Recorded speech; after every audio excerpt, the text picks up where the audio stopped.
And now, a next-level moment from AT&T Business. Say you've sent out a gigantic shipment of pillows, and they need to be there in time for International Sleep Day. You've got AT&T 5G, so you're fully confident. But the vendor isn't responding, and International Sleep Day is tomorrow. Luckily, AT&T 5G lets you deal with any issues with ease, so the pillows will get delivered and everyone can sleep soundly, especially you. AT&T 5G requires a compatible plan and device. Coverage not available everywhere. Learn more at att.com/5G network. When you're starting off with something new, it seems like your to-do list keeps growing. Finding the right tool helps, and that tool is Shopify. Shopify is the commerce platform behind millions of businesses around the world and 10% of U.S. e-commerce. And best yet, Shopify is your commerce expert with world-class expertise in everything from managing inventory to international shipping. If you're ready to sell, you're ready for Shopify. Sign up for your $1 per month trial at shopify.com/retail. Go to shopify.com/retail.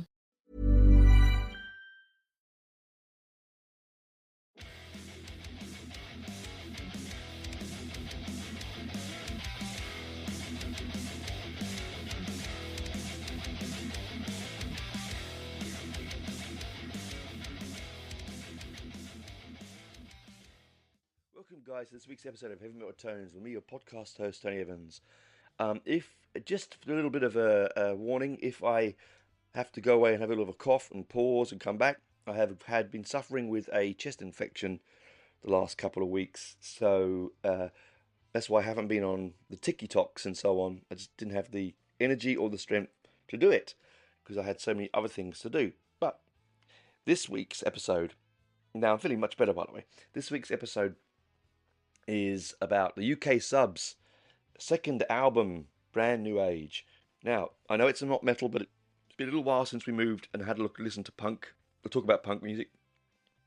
Beg my pardon.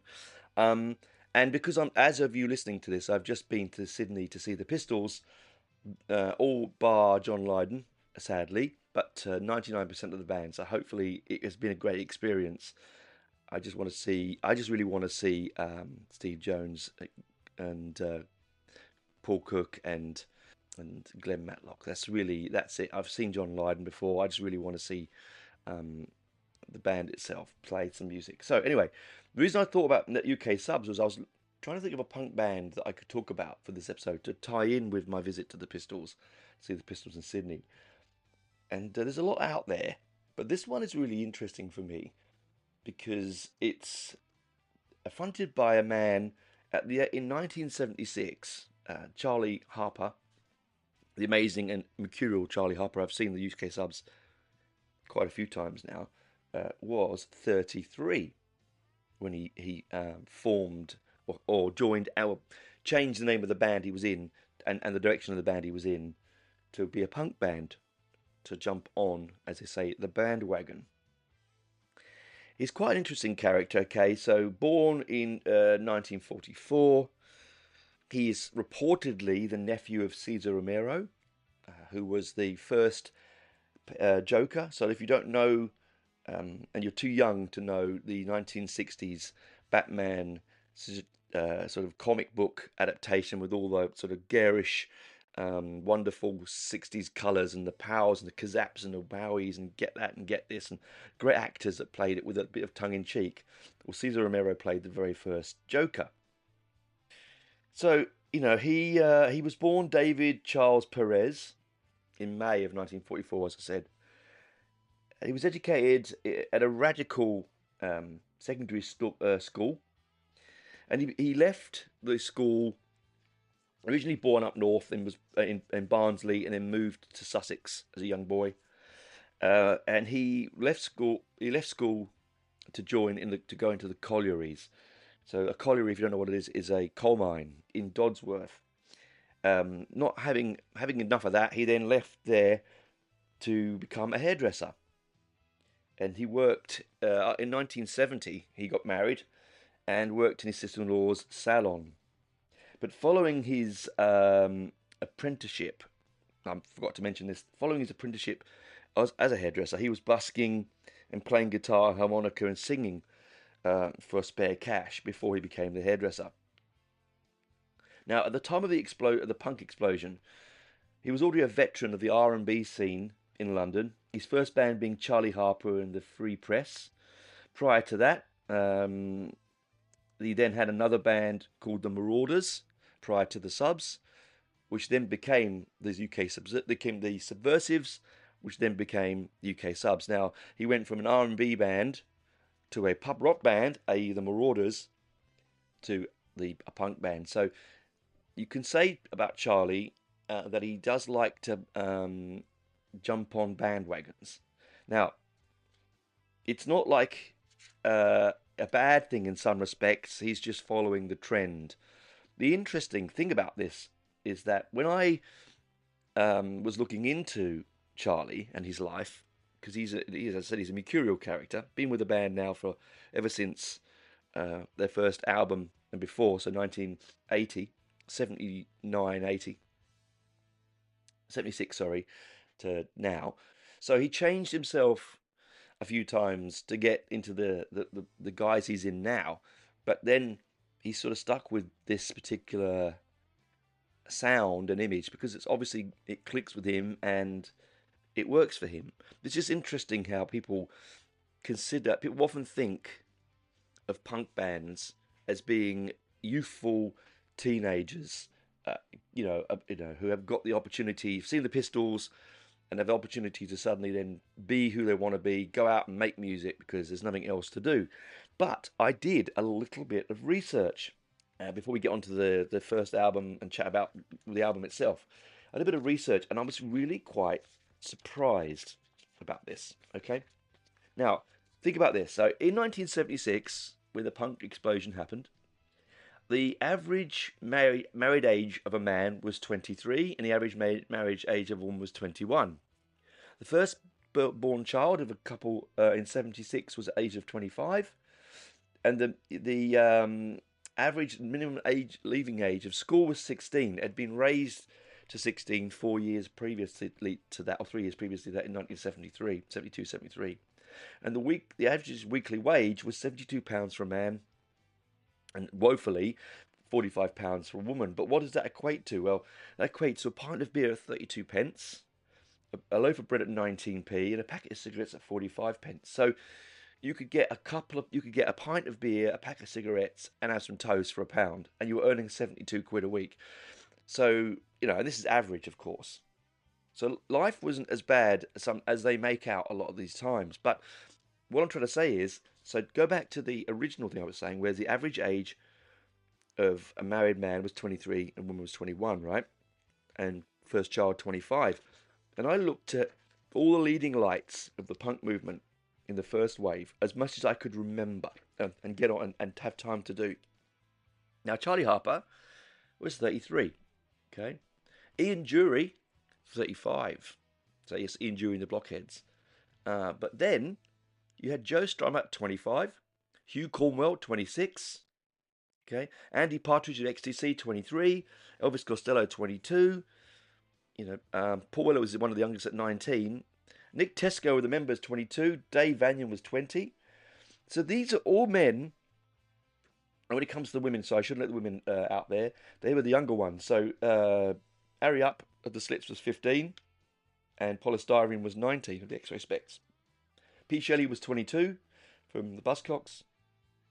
So the perception of punk being ruled by unruly teenagers is actually really, on reflection, not true. It might be teenagers in the people listening to the music, but the creators of the music itself, where by then they'd probably left school at 13 or 14. So by then they're already 8 or 9 years in the workforce. If they hadn't gone to university, that is. They were usually of marrying age and having children age. They were certainly not teenagers full of angst, as the image of punk likes to portray.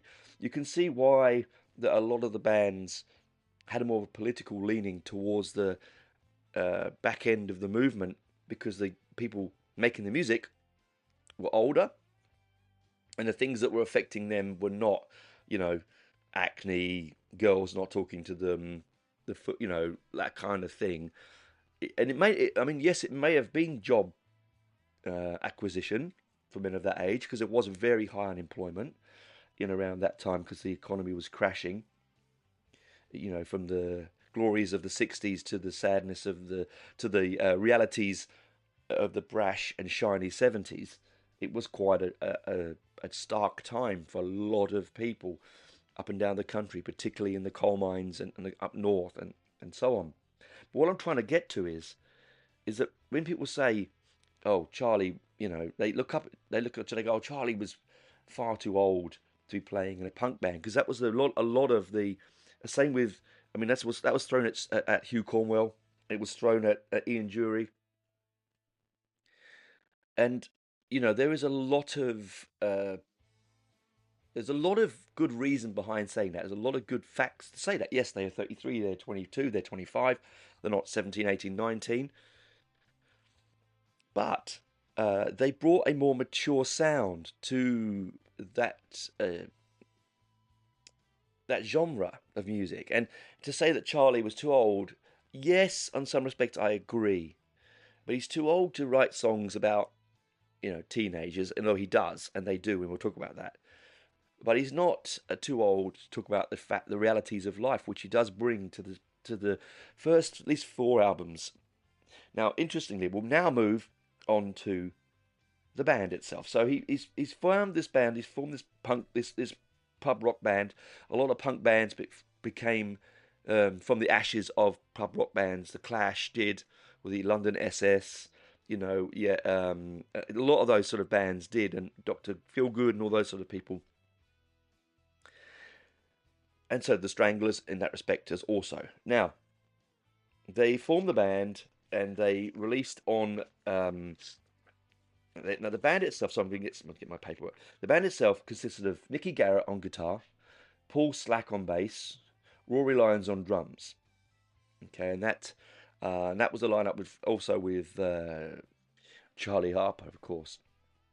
Now, first, they had 6 singles enter the top 40 in the UK. The first 4 albums also reached the top 40, but after 1981, that was it. No more album charting inside the top 40 and no more singles inside the top 40. Their first single off their first album, Another Kind of Blues, was CID, and it's on the City Records, which is a UK underground record label. They moved from that to Gem, which is a subsidiary of RCA, when they made the album Another Kind of Blues. Now, Another Kind of Blues got really slagged by and slated by the press in some corners. One person said that it was as dull as a dry tea bag on the edge of a saucer. Now, I would like to say that on record, it's actually one of my favourite UK subs albums. The reason I'm not doing the first album, Another Kind of Blues, is that it's been done. I want to do a brand new age, because for me it's their pinnacle.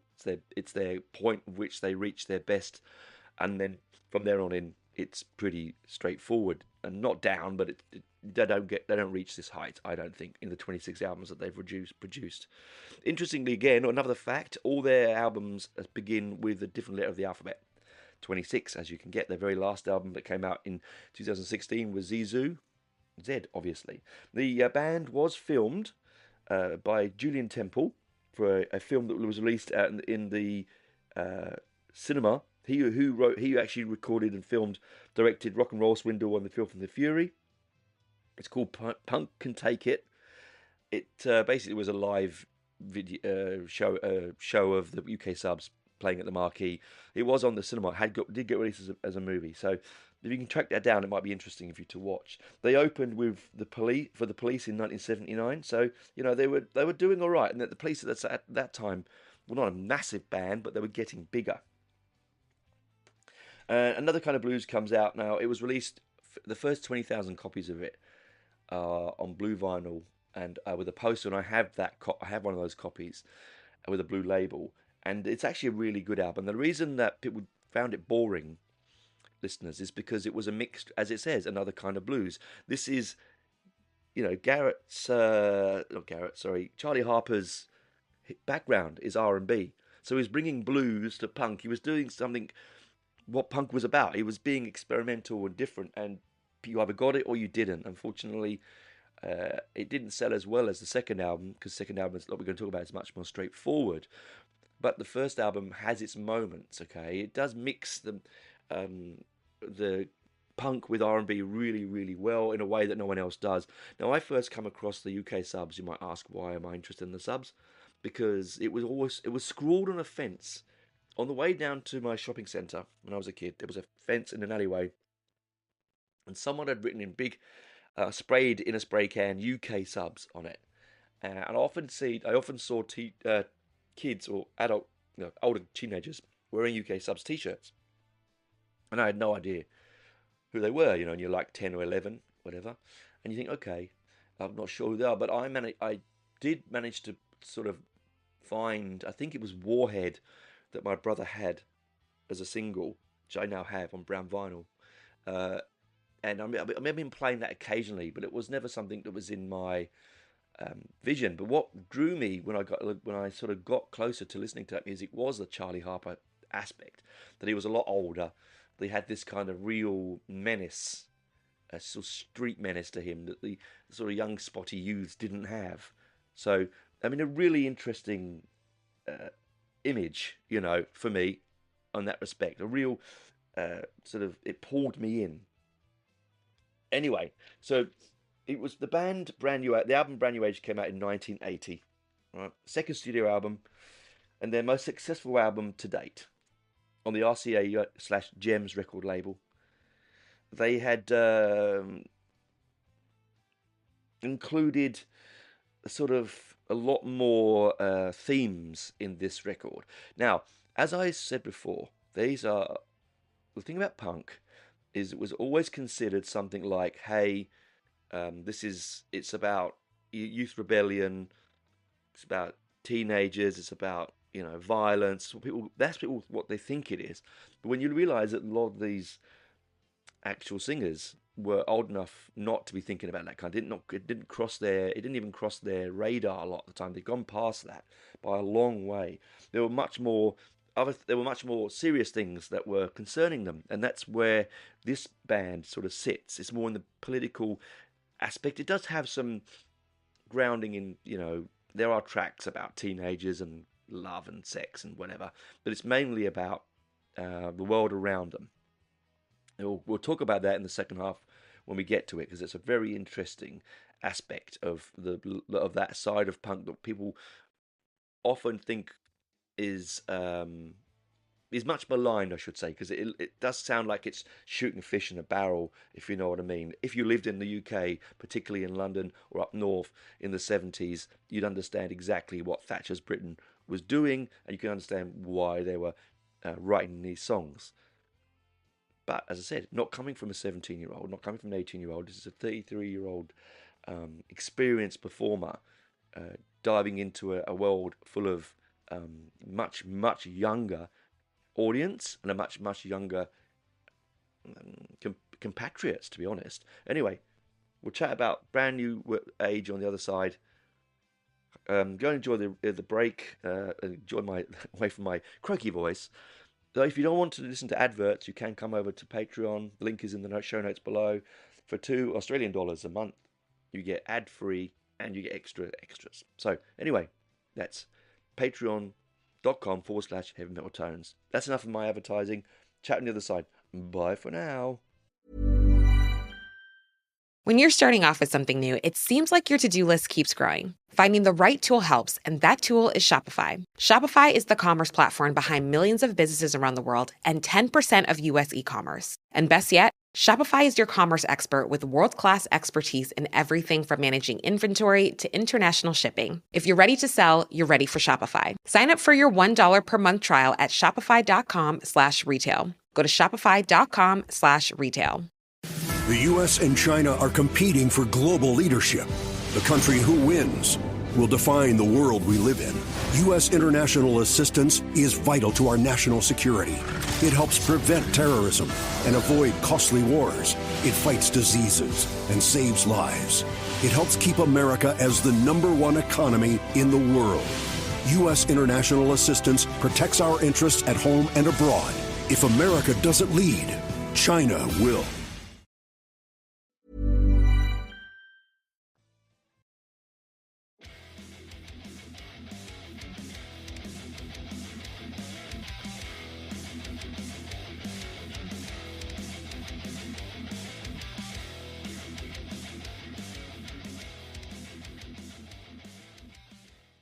Hi guys, welcome back to part two of this chat about UK Subs' second album, Brand New Age, and UK Subs in general, and the interesting fact of the socio-economic and socio-political points of punk, where we all, some of our. I mean, I asked my wife yesterday, just over dinner. I said, "Name me, what do you think the average age of a punk band or lead singer?" I use lead singers just because they're the easiest one to remember, and she would said 18.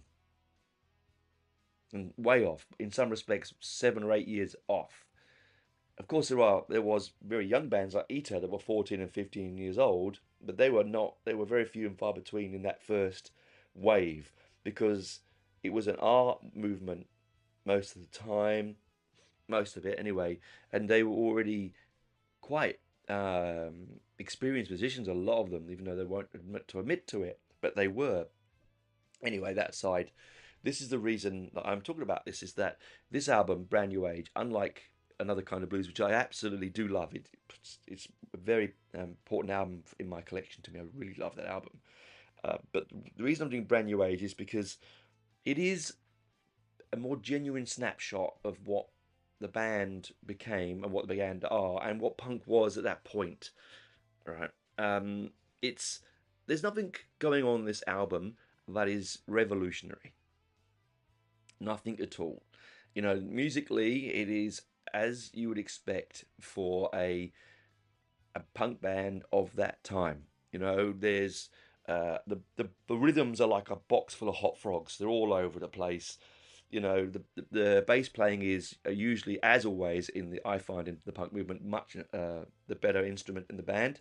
The drumming is tribal and basic. It doesn't have much melody, but it doesn't have to. It's not there for melody. It's there to drive the rhythm. The guitar parts are heavy, they're distorted, and the solos are simple. There's a lot of work on Charlie's vocals, a lot of echo, a lot of effects, a lot of mushing of the sound. That is again also a trigger of what you expect to hear in a band of a punk album that's being released in 1980, 79, 80. Okay, it's not out. You're not putting it on to smoke dope and lie down and think about the great meanings of life. All right, this is a amphetamine fueled powerhouse of a record that is a fantastic snapshot of the political and socio-economic times of the age. Are very much in the same scope and same ballpark as the Clash, right? But not as political. In fact, no one is quite political as the Clash. But the thing about the Clash is they love them, and this is they are one of my favorite bands of all time. But they do tend to take themselves a little bit too seriously. I mean, Joe Strummer, from a wealthy family, this is not. I'm not saying that because you have money and because you had privilege, you couldn't be a punk. That's completely bollocks, right? Never mind that either, right? That's not the case, because even privileged people have things to say. But it was ostensibly a movement of the streets, a movement unlike America, where it was an art house movement. In the UK, it was a movement of getting away from the dole queues, from the Thatcher's Britain, from the closing of the collieries and the privatization of British industry, the weakening of the pound. Going from paying, as I said, 45p for a pack of cigarettes or whatever, 19p for a loaf of bread, to suddenly paying 50p for a loaf of bread, 3 times the amount that you would normally pay. Things were just expensive and hard, and there was not much input, as I should say, from Thatcher's Britain into the youth of the country.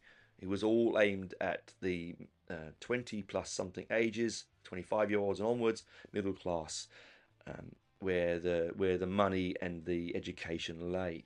The youth of the country, particularly in the more restricted areas like Toxteth in London, like Brixton, like where I grew up in Hendon. Even though like West Hendon, which was mainly mine, Haunt was actually one of the poorest parts of London for a very long time.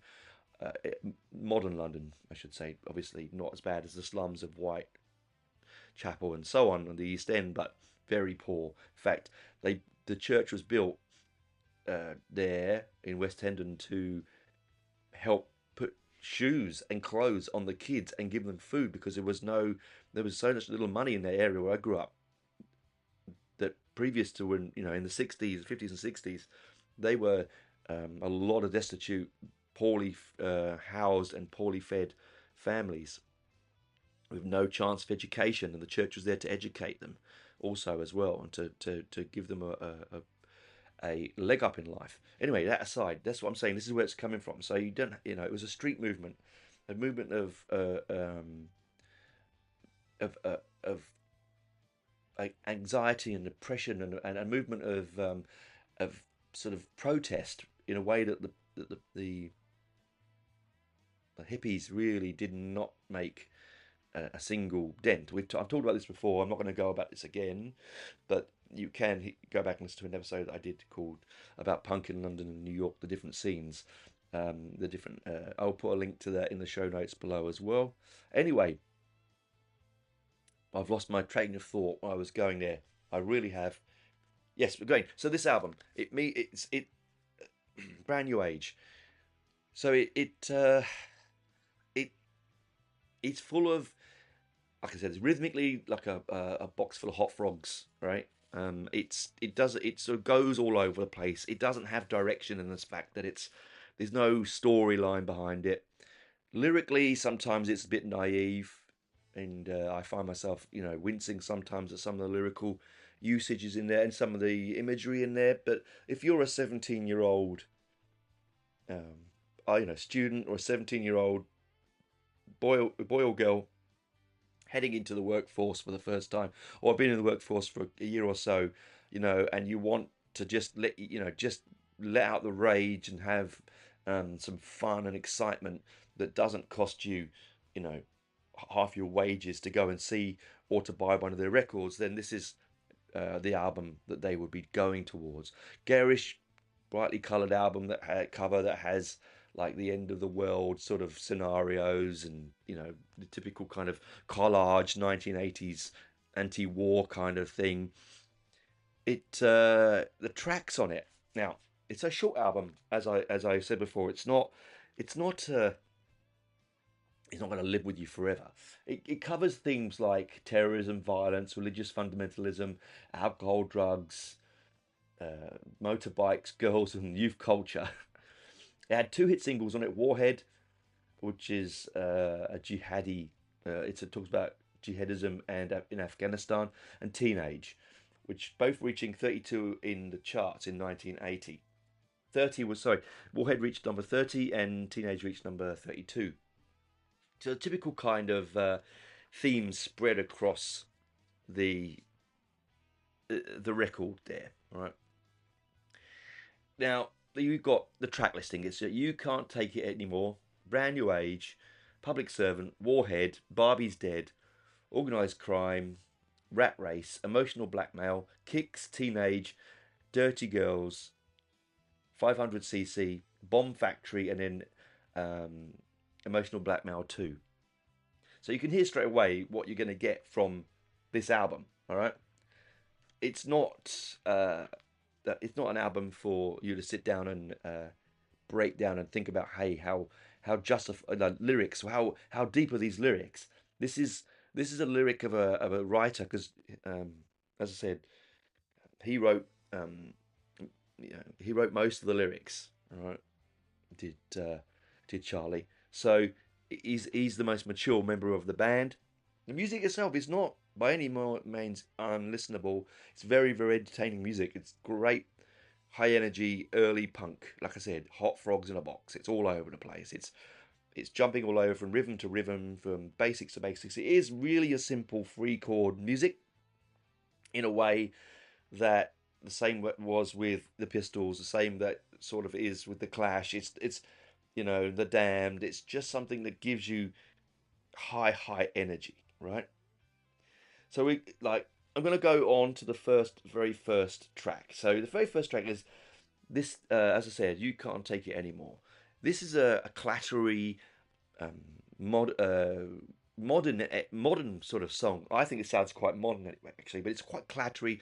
It rolls along. It doesn't stay with you for very long. It's got a very easy sing-along chorus.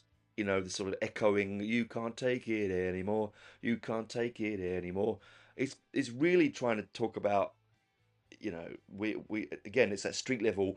We've had enough. Let's stand up and fight. Let's get equality, both for females, males, people of color, people of different gender, sexual preferences. It's all about that, I think, anyway.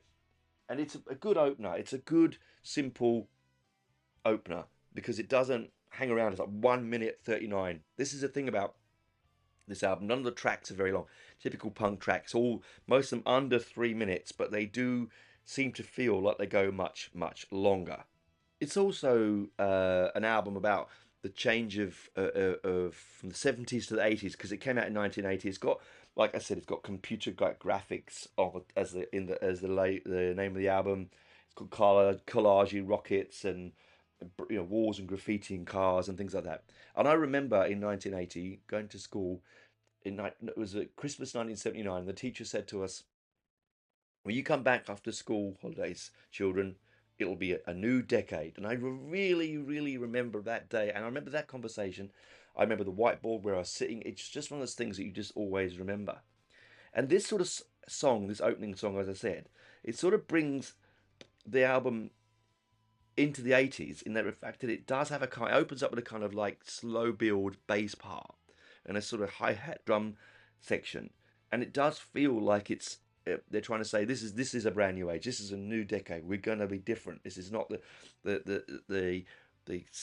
dirt and the filth of the 70s. This is going to be the computer age, as they kept saying to us, moving into the early 80s. And this sort of feels the way with this particular song.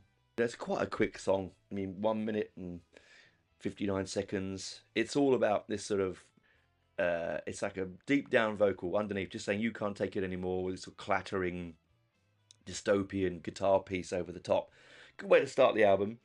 One of my favourite parts is the opening, but then we get into the album title, Brand New Age.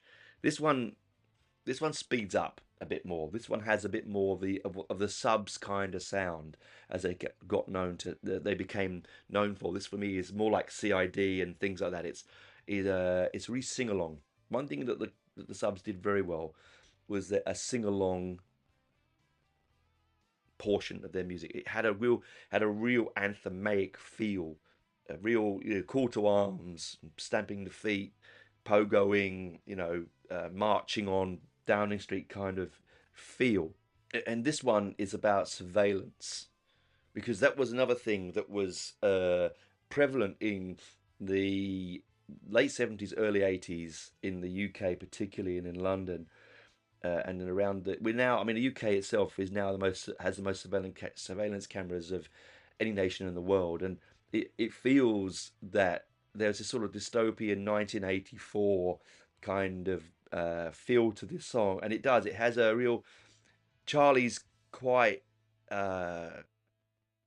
his vocal is really quite stark in this track, even though it's sing along. It's quite a stark song. The lyric is, "I've got a feeling someone's watching me from the supermarket store playing hide and seek. Hanging on the ceiling, they never sleep. Everywhere I go, I see silver machines." That's cameras, right? 1980 is a brand new age. Anonymous people going nowhere, being recorded by machines in the air. And then, of course, the chorus is closed circuit TV. Closed circuit TV. Is the future going to be a nightmare? Everywhere you go, they'll be always there, watching, listening to every word. The past was an omen, now the future's a curse. 1980 is a brand new age. And then things like, there's no such thing as a private life. They watch you in the crib, now they're going to watch you die. It's a really clever lyric. I said, I don't think of UK Subs as a band that writes lyrics that are meaningful, But this is actually why I like this album a lot, because it's actually feels really mature for a second album, and it's not too stereotypically punk. It's not too, and I love punk, you know that, but it's not too stereotypically punk. It's not too punk by numbers, which a lot of those bands that sort of came out after the Pistols explosion were like. There were a few of those, and we all know them, that just make you, you listen back now and you cringe ever so slightly. Musically you love it, but lyrically you go, oh my god, really? That's just a really little bit not my kind of thing. But it has a great lyric, and it's also a really brilliant I would have title track. It's probably the best track on the album for me, anyway. Lots of echoing on the vocals at the end, not much guitar solo, pretty quick. It's only, again, 1 minute and 30 seconds long. It's not hanging around, but it tells you exactly in those few stanzas exactly what it's about. Excuse me. Sorry about that. Yeah, and then where we go from there, we now go into Public Servant. This has a lyric in it that makes me cringe, I have to say, for me, but the actual song itself, again, quite poignant, because we were, as I said before, we were living in a world where the government was concerned more about themselves, their power, the control over the state, and feathering their own nest, which is nothing changed really, has it changed that much really? But it was more obvious to the youth of the world then, because you could see the difference. It's not that different now. You can't really see the difference by looking at someone, what their socioeconomic outcomes are. Like, it was really obvious then. People had holes in their shirts and holes in their shoes, and they couldn't. It was a real. You could tell when someone was struggling. Now you can hide it more. Back then you couldn't. So then you get Public Servant, and this is about what the government's doing and what how they're getting away with it. It's a really catchy number. This is probably the most traditional so far into the album of the punk sound that was prevalent in around 77 to 81.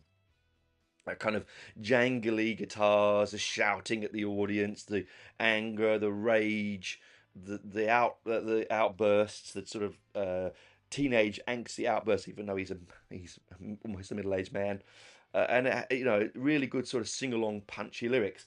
It says like, Public Servant, number one, sits in Whitehall, is waited on. Do they know something we don't know? And that's the chorus. Do they know something we don't know? It's then you got, do they know something we don't know? Chief of Staff in a big black car buying arms for his jungle war. Does he know something that we don't know? Take your money again and again. They'll take your money again and again. Actually, this isn't the one with the lyric I don't like. I scrapped that. It's a song later on, but I get them mixed up. Sorry. This is a good punchy song. I mean, obviously, that time and at all times in the world, there are conflicts, and there are wasting. What perception of people's tax money is being wasted on arms, selling to the evil side of, giving arms to people that don't deserve it and shouldn't be given to it just for money. It's not, again, it's fish, barrel, shoot, right?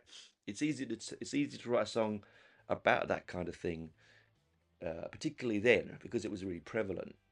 It wasn't as cliche as it can now be, and sounds later when you listen to it now. But this song itself, it does have power. I do love the way it sounds, very clattery, very punky. Again, it's only 1 minute, 2 minutes long. Doesn't hang around. It's got a nice sort of sharp guitar sound, clattery drums. Charlie's vocals again are they're shouting at you, but they're not. What's the word? They're not talking down to you, like I find sometimes with a lot of these political aspects of punk and of music in general. They're taking the road that you don't know anything and they know everything, which is could sometimes a little bit tiring. But he sounds like he's shouting with us at the wall of politicians. So it's a great track. I mean this track itself could have come off a much earlier album.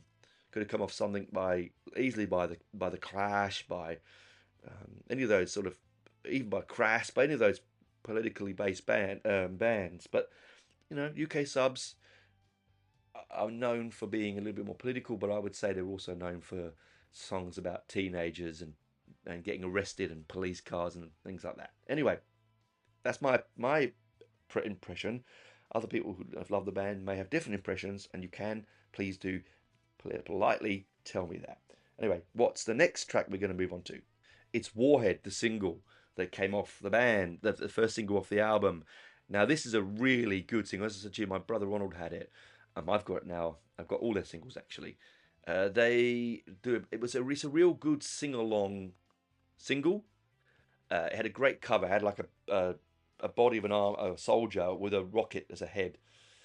I said I've got it on brown vinyl, my one. And I really like this song because it's a real chorus anthematic song. And at that time in 1980, around that time coming up, we had Greenham Common, we had the Americans with their cruise missiles, they had Thatcher in bed with Reagan. We had all sorts of things going on that was politically sensitive and insensitive to the nation itself, and obvious as well. And so people would talk about it. It was de rigueur to talk about that kind of thing. So the song itself makes a good single. As protest songs go, this is actually a really good one. Opens with a typical early 80s punk bass part line, heavily driven into the staccato guitar, followed by your very clattery forward recorded drums, very simple and pared back drums, and then really Charlie's vocals are just like almost guttural, back of the throat kind of singing, because he could sing beautifully in R&B, but he chooses to be this more stark vocal. And the lyric is really good. It starts off, soldiers of Islam are loading their guns, they're getting ready, and it's sort of rhythm, but the Russians' tanks are mowing them down, they're getting ready. There's children in Africa with Tommy guns, they're getting ready, while the Islam armies are beckoning on, they're getting ready. And it sets in the western, and there's a burning sun, and it sets in a western world, but it rises in the east, and pretty soon it's going to burn your temples down. So you can see this, what they were talking about, the jihadism in Afghanistan, the religious wars that were happening around that time. There was the siege of the embassy and all that kind of thing. The Afghani embassy, I think it was. I could be wrong. Sorry. In London, there was a lot of tension in the Middle East. There was a lot of tension in Russia and China, like there is now. So nothing's much changed, has it really? But it was a bit more. It was a bit more in your face then, because right now we know and we understand about unilateral disarmament, right? We understand about the reciprocal, will you blow us up, we blow you up, that kind of thing, right? What's it, mutually assured annihilation.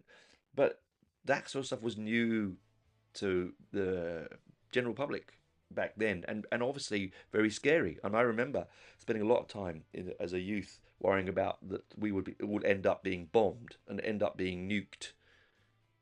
Whereas the difference to now is that then we didn't look at, well, I know that I didn't, but my friends and I didn't look at people, Arabic people on the street, which there was a lot of them in the UK, and Pakistanis and Indians and so on. We didn't look at them as they were going to bomb us, like that sort of happened post 9/11. It was more a case of these strange people overseas in mirrored sunglasses making decisions with weapons they had no idea of how they could control or what they would do. So it's a really poignant song. It's a great protest song, a typical punk protest song, but it's also a good song to listen to. It's certainly not a song that will weigh you down with its social message. I mean, it's the single off the album, so it's 3 minutes and 20 seconds. It's the longest track on the one of the longest tracks on the album, and it has a really great solo. I think this is probably one of the best vocals on it by Charlie. And it has a great sing-along chorus, Warhead. You go out at the end of it with Warhead. So it's not It's not disguising what it means. It's telling you exactly what it is doing right out in the front. So great track. So then we move on to Barbie's Dead. Now Barbie's Dead is one of these tracks that I probably would have left off the album if I have to be brutally honest. It's a socio political comment on the image of Barbie and women in general, and how they are sexualized, and how they are given an image of women, of womanhood, that isn't really correct. Now it's a great one thing to say, because it's sort of things that we weren't mentioning back then. You know, it was action men for boys and dolls for girls, and our genders were assigned. And this is actually a really forward thinking track, but I just don't know if it lyrically works for me. It sort of doesn't. It feels incongruous anyway. So I'm not sure when I listen to the lyric if that's what I'm reading into it, or it's just a load of nonsense by Charlie and the band, because it's a really good, again, clatter of hot frogs in a box sound, right? It's that kind of, you know what you're getting with the rhythms from this particular track. Nothing new here. Musically, I'm not going to explain it, because really it is what it is. It's a fast-paced 1 minute or 2 minute track song. I'll give you the lyric, and honestly, you make out of what you want from it. Okay, it says here, Barbie wore black hat. Barbie wore gloves, warm gloves. Barbie was thin, white skin. Barbie's in bed, she's dead. Billboard cries for Barbie. Mailman cries for Barbie. Gas man cries for Barbie. Barbie said, come, let's get drunk. Barbie had a gun, field gun. Barbie had a bird, blackbird. Barbie had a car, Jaguar. Barbie was rich bitch. Boys, they cry for Barbie. Girls, they cry for Barbie. Daddy cries for Barbie. Then they all get drunk. Barbie's dead. And then that goes repeated. Barbie's dead. Barbie's dead. And Barbie was alive, so alive. Barbie did sing sweet things. Barbie had pink hair, spiked hair. Barbie loved rock, punk rock. Boys danced with Barbie. Girls played with Barbie. Daddy loved Barbie. And the whole party got drunk. Barbie's dead. Now, is that about someone called Barbie? When I first listened to that song, that's not what I got from it. And I've been listening to the song for years. And I said, it's not the song I listen to a lot. I actually think I usually skip over this track if it's being played on a streaming service. I'm not a huge lover of this particular track.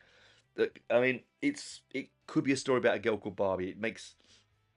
I think it's about, as I said before, it's about the Barbie itself as a toy, and how it can be anything to everyone, and how the death of the female, of femininity, and of, I don't know, am I being too deep here, listeners? I probably am. I mean, when I think about it, and it's 1980 and it's a punk album, I might be. I still feel that it's a little bit incongruous, and I don't really like it. So, you make of what you want of it. Then we move on to Organised Crime. Organised Crime, again, is another one of those sing-along tracks, again, about the government. What's the government doing to us? What are they stealing from us? This is the underlining theme, it seems to be, of this album. I think this is the one where the lyric is that I don't particularly like very much. It's actually a great track. Again, it sits around at 2 minutes. It's not going to take a lot of your life up to listen to. I quite enjoyed it. You know, it's quite an educated track. It's not the best thing, but it's not the worst thing either. It's very much a chung chung chung ching ching chings all the way through to the end kind of track. It's got a shouty vocal by Charlie, and it has a typical, you know, we're telling you you're suppressed kind of lyric. You know, there's a man who takes your wallet, there's a man who takes your beer, there's a man who takes your woman, there's a man who just takes you. I hate that lyric. Can I just say to you, it starts well. There's a man who takes your wallet, there's a man who takes your beer, there's a man who takes your woman. Where'd you go from there, right? And then you go, there's a man who just takes you. It's just like, really? Really? What? Anyway, and then it gets better. It does get better. It's a really good sing-along chorus. You know, he's a government official. That's what his papers say. He's a government official. He takes you everywhere. Takes you every day. There's a man who takes your cigarettes. There's a man who takes your car. There's a man who takes the piss out of you. By the biggest thief by far. He's a government official knocking on your door. He's a government official coming back for more. He's organised crime. Organised crime. He's organised crime. He's organised. And there's a man who takes your petrol. There's a man who takes your food. There's a man who takes your place in the queue. There's a man who just takes you. Now that works because you've got the queue before it. That first bit just does not. I don't know. Maybe they didn't read it. Anyway, this song goes on and on in a similar kind of vein. Chingy, chingy, chingies. You know, guitar solo, screamy, screamy, screamy. It's a political song. It's a song of angst, but it feels more of a, again, it's not, it's already been said before, I hate to say it, in Brand New Age and Public Servant. They're repeating themselves here. It's like they couldn't get an album. They've put too many tracks. They need to fill the album out. That's all I'm saying on this. But it's still a grabber. I'm going to go. I've got to be honest when I talk about this. And then we move on to Rat Race. This is more like it. This is more like the clattery, punky, screamy, angry nuance that I want from this kind of punk album. You know, great lyric. I think I really like the lyric on this song, on this particular song, because it matches the sort of speed and ferocity of a track that's only 2 minutes long. Do what you want and don't give a damn. There's a price to pay, and you keep on paying, and you're paying and paying, and it never ends. You pay at the end, my friend, and it's sort of like an echo in. It's very Orwellian. You drown yourself in a barrel of beer, but when you pull out, the pressure, yes, it's dragging you down. So that's a great image that, you know, it doesn't matter what you do. You get drunk to avoid what's happening in the world and with your life, yet it's still you're still getting dragged down because you always get pay in the end, my friend. Which is very much a 60s hippie kind of thing, isn't it? It's a rat race, baby, faceless face, but if you're dying of hunger, you get in the race. It's a rat race, baby, faceless face, but if you're dying of hunger, then you get in the race. That's the chorus. You know, walk the streets for some place you know, knock on the door, but you already know who the answer before they tell you no. It's a rat race, baby. So basically, it's going from job to job. It's saying you have no job. You're looking to stay in that rat race, that 9 to 5, which you can't seem to stay in because it's just hard to do. It's a real. This is for me. Well, I would rather have two of these over Barbie's Dead and organized crime. To be honestly truthful, great little track. And then we have Emotional Blackmail. This is an interesting number. This one, I'm not quite sure what's going on in this track. It's such a very, again, a really clattery, almost militaristic sound. The drums are fast and hard. There's a lot of screaming going on. Lyrically, if someone's got a better idea what it is about, I'm not quite sure. I'll give you the lyric, right? He goes, yeah, it starts off with a scream, it's a call to arms. And you died the other day. They took you away to your hospital bed. They keep screwing up with my head. Emotional blackmail. Emotional blackmail gets repeated a few times. And then it says, in this game of survival, there's too many rivals. You sink or you swim. Why bother jumping in? And now I can't go home to razor cuts on bone. Room splashed with blood. Needles dipped in mud. And emotion. So basically it's saying that they've taken your life, right? So it's suicide. Sorry, it's a horrible theme. Those that are struggling with that, please do reach out to anyone. There are people to reach out to. You're not alone. But it seems to me about drug abuse and suicide and being blackmailed into being, to being in love with you or to staying with you. It's emotional blackmail. If you don't stay with me, I'm going to do this. If you don't, I get that. That's what I think I get from it. It's very dark, and that's why I find it short. It's 2 minutes 30 seconds, but it's really deep for an album of this kind of stature. You can see why there's a Emotional Blackmail Part 2 at the end, can't you? But it just it's sort of it's really icky. I find it very disturbing to listen to. So, see what you come from. Again, it's Hot Frogs in a Box, as I said. And then we move on to Kicks. This is a real early punk sounding track. This is a real sort of Eddie Cochran, a bastardization, the whole rock and roll on speed kind of track. I get my kicks on speed. A fast car is all I need. Get my kicks on you. A lot of time, little to do. Kicks for depression. Need my kicks for my aggression. Kicks for depression. Kicks oppressors and oppression. Get my kicks on money. Window shopping with my honey. Get my kicks all right. Sleep all day and stay out all night. See, this is the kind of thing. Get my kicks in bars, soft lights, loud guitars. It's just this one is just about, hey, I'm young, I'm having fun. This is what I do. It's very much in the same way, isn't it? Like the rap does that whole boats and hoes and bitches and stitches and guns and attainment stuff. It's what the rap does that we all have a go at. Well, I do anyway. The punk was doing then, but we didn't really say anything about it, did we? Saying, hey, look, this is what I do. I get girls and I go out and I get drunk and I have fights.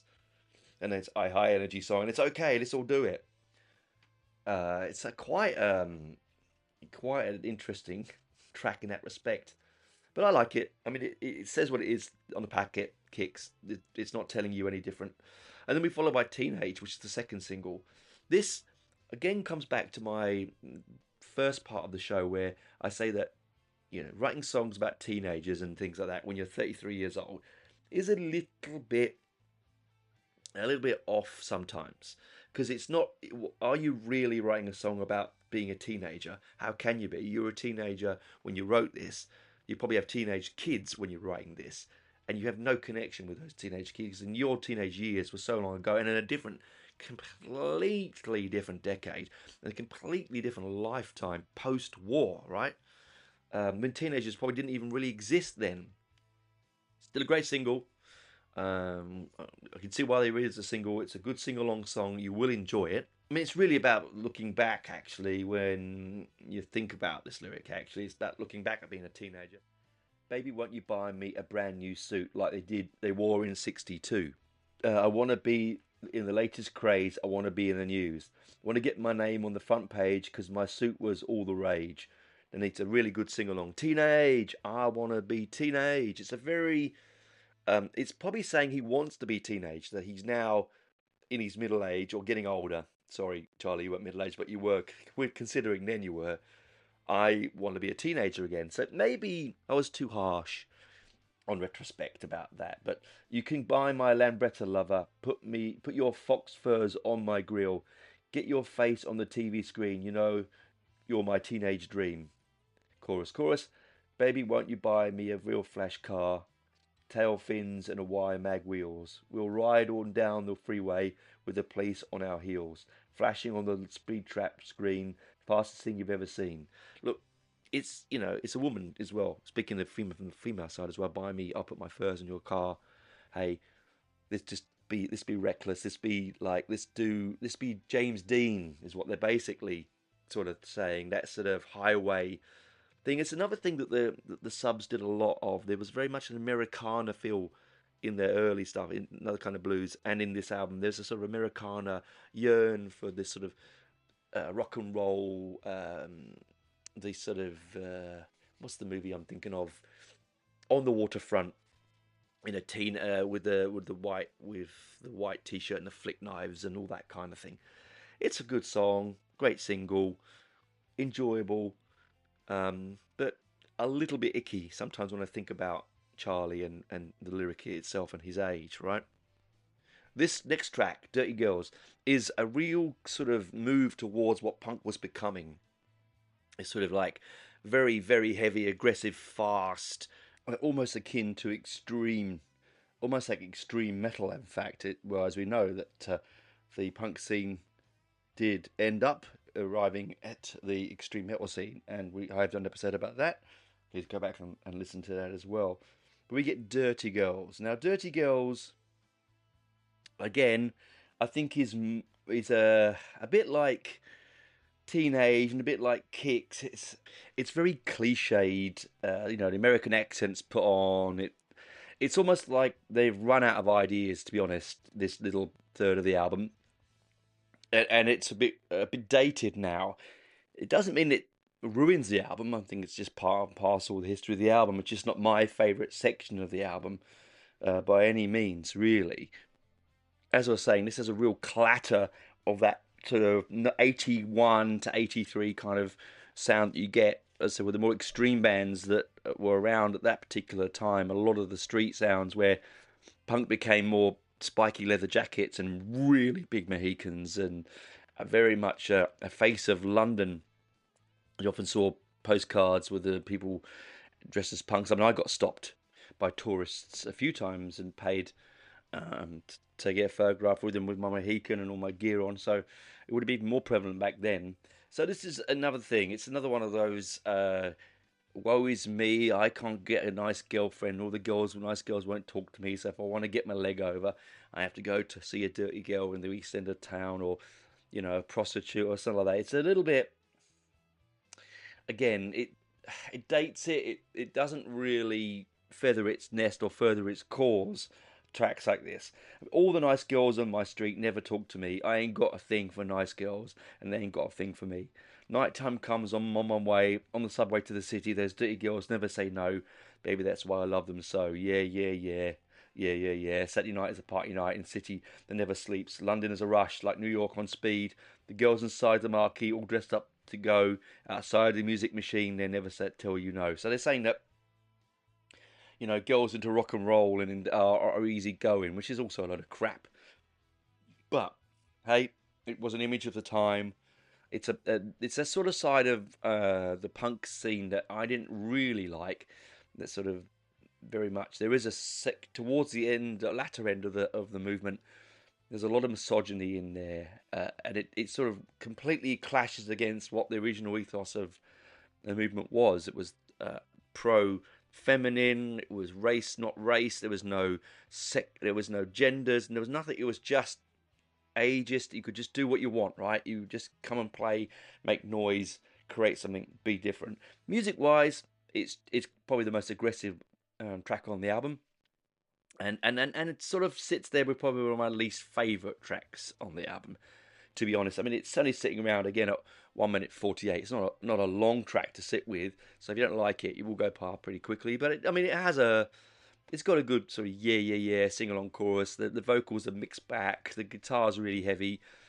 It's a bit sort of alley. It's sort of like sort of back alley kind of sound. But hey, by the time you've got this far in the album, you've only got a couple more to go. Unfortunately, we then move on to 500cc. As I said, there's 3 tracks here that sort of, unfortunately, sort of damage the album a bit. In my mind, you've got Kicks, Teenage, and Dirty Girls. Sorry, no. Teenage, Dirty Girls, and 500cc. So 500cc is about... puts a really American accent on, and he's talking about riding his motorbike down the highway on his girl, and his cycle slut on the back, and you can imagine this kind of, I don't know whether it's meant to be a parody, I don't know whether it's meant to be a stab at these terrible American sort of motorway songs. I don't know, but it doesn't feel quite right. It does feel incongruous on this album. Again, it's like I said, it's like a box full of hot frogs. It's very clattery. It's very what you'd expect sonically from a punk album of its ilk and time. It's not breaking any grounds. It's not turning any heads sonically. It really isn't. It is punk 101. We've got lyrics like riding on my trident with my cycle slut, going up to Scousland. That's, to those who don't know what that is up to Liverpool. But the town was shut. Gonna ride the ferry to the Isle of Man. Gonna ride the TT. Gonna try my hand. Now, TT racing, for those who don't know, is a very dangerous motorsport that's driven on the Isle of Man. Has been done for quite a long time now. A lot of people get hurt and die. It's a road. It's a very small island, and they go very, very fast around this island, around narrow streets. And if you do enjoy that sort of thing, you'll understand what I'm talking about. Hold on, here we go, hear my motor cut, 500cc and a cycle slut. Now the sun is shining and we're on our way. My baby took some time off for a holiday. Saving all our pennies for some gasoline. Gasoline, see? I mean, come on. People may say we're dirty, but I keep my motor clean. Hold on to my baby. I'm going to open up 500cc and a cycle slut. My baby sees this fella on a mean machine. It must be over 1300cc. She tells me she can't read the name, but sees if you can. It was a Kawasaki and it's made in Japan. I mean, this sort of thing, it's rhyming 101 for teenagers, and it's, using words like gasoline and an American accent. I mean, again, it's this whole James Dean kind of American ethos, this looking over to the shores of America from dank old England and London and thinking that it's all open highways and fast cars and easy women. It's a really awful song. I mean, genuinely awful. I really don't like it at all. This sort of last three. I mean, I know I said I love this album, and I think it is a great album. I wanted to talk about it because this is a more genuine direction that the band were going. Sadly, and you do have tracks like this, and I think nowadays that there would probably be some filter and someone go, look, hey, I don't really think that is the way to go. Because then we move on to Bomb Factory. Now, Bomb Factory is superb. You take out this little trifecta of teenage wankery, and you get this great track at the end called Bomb Factory, or almost towards the end, called Bomb Factory. It opens up with the sirens going, this real attack of nihilistic sonic guitars, as drums just, clatteringly clean in the background. There's no softness to these drums. There's no melody. These are just war drums, right, hitting in the background, and the guitars just really pulls you in, like as a great punk track used to do.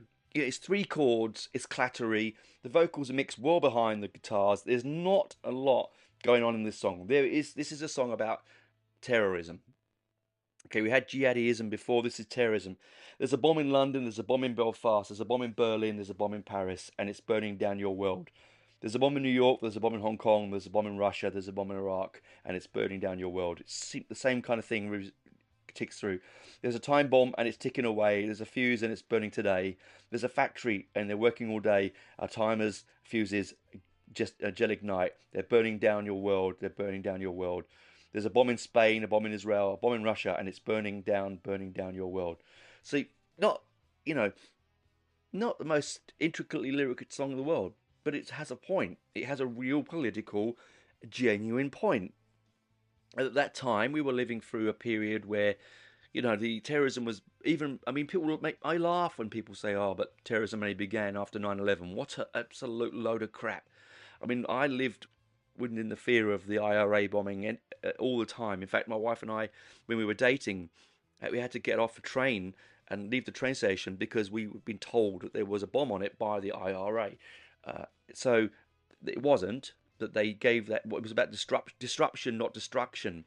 And this is what this is all about. It's the threat of anything could be dangerous at any time. The world is on a knife edge. And it's so 1980, it's great. Whereas things like Dirty Girls and 500cc and Teenage and even Kicks to some extent, it's just, it almost is like, I don't know, it's like two bands sometimes with this album. Completely weird. Great bit of music, fast, aggressive. It's 1 minute 50. 2 minutes 7. It doesn't hang around. Quick lyric, quick fast, in and out, done. And it's exactly what this album was really good at until it did this little bit. And now people might say, but Tony, I really like Kicks, Teenage, Dirty Girls, and 500cc. Well, good. I'm glad that you do, and I still listen to it and still enjoy it as an album as it flows by. But there are times when I listen to it and I go, I'd probably cut those out, to be honest, and have a really decent EP. And then we end with Emotional Blackmail 2, which is just the same as original Emotional Blackmail, just another short version of it, heading out of the album. Again, I'm not sure why that has to be on there, why they couldn't have just put that on the first one and maybe removed Dirty Girls or 500cc. I'm not sure. But hey, I'm not the one editing the albums. It is what it is. It's now a piece of history that we're living with. But overall, it is apart from that one little moment there, and that's only me being hypercritical, and a lyrical moment I'm not overly happy about, as we mentioned before, in one of those ones, in one of the songs. But it is a decent album. It is probably their best album. as a punk band. I think Another Kind of Blues, it's a different kind of blues, which is their first album, is a brilliant album, but it's not what I would call them of where they went forward. It was almost it was too experimental. This is far more traditional in that respect, and I think that you might appreciate that. I still go back and listen to Another Kind of Blues because I love that album. In fact, I do love that album a lot, but I wanted to try something different, and I wanted to talk about this one. So give it a listen, tell me what you think. I said I take out those 6 minutes or 8 minutes there, and I think you've got almost the perfect snapshot of latter punk at its prime. I could be wrong, of course, and I'm probably sure I am, and there are sure people out there who disagree, but if you listen to this far on the show, thank you for listening. Do swipe up on Spotify, give me a like and subscribe, and some rating, whether it's 1 star or 5, I don't really care. Obviously 5 would be better. And I'll chat to you next week. Hopefully I'll give you a bit of some feedback on how the Pistols were, and then we'll chat about something else. But thanks for sticking with us. Thanks for listening. Bye for now.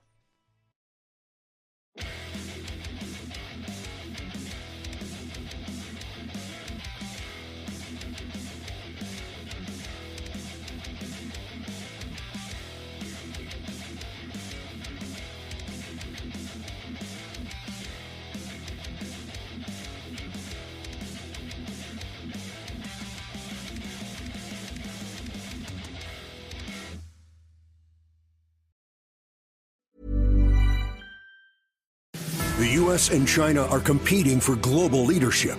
The country who wins will define the world we live in. U.S. international assistance is vital to our national security. It helps prevent terrorism and avoid costly wars. It fights diseases and saves lives. It helps keep America as the #1 economy in the world. U.S. international assistance protects our interests at home and abroad. If America doesn't lead, China will.